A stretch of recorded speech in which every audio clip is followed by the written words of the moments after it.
Today's workshop on discipline tools for preschoolers covers all of our discipline tools that are appropriate to use with our children of preschool age, which is basically children ages 3 to 5. Of course, many of these tools can continue to be used beyond this age, which I discuss when I cover each of these chapters.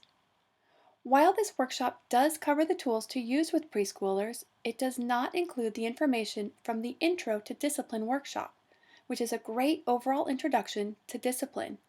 So you may want to watch that workshop either before or after watching this one. The first tool I will cover is called 1, 2, 3 Magic, including why, when, and how to use it. The next thing I will cover is actually a set of tools called Focus on the Positive. These are important at any age, but especially helpful at these young ages for so many reasons, which I discuss along with the tools. The next tool is Distraction Redirection. Although I don't advocate using it often, I discuss several alternatives and then the few instances when it may be the tool of choice. Timeout is a fairly common tool in use these days, but this is not a tool we recommend for many reasons.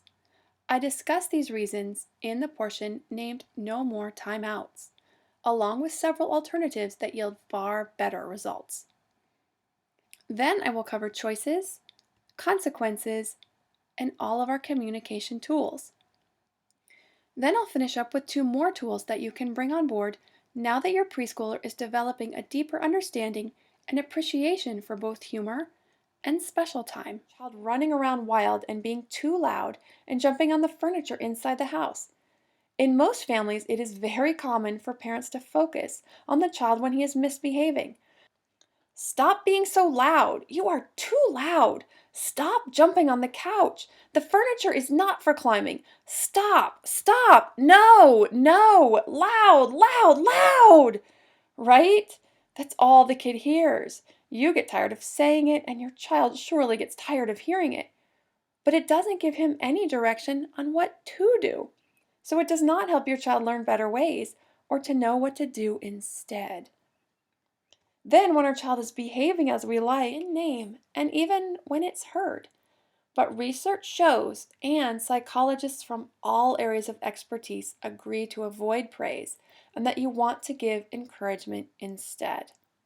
So what is the difference? Praise is an expression of approval, and I'll share why this is the case.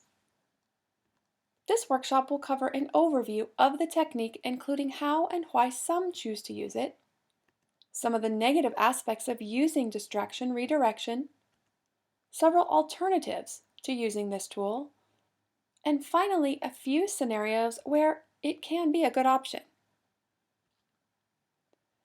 As I mentioned, it is fairly popular to use with toddlers and even preschoolers. It's used to deal with or circumvent behaviors as grabbing toys, drawing on walls, using a parent's electronics. Parents who have discovered it like to use it because it can be very effective in sidestepping negative emotions such as anger, frustration, and also temper tantrums.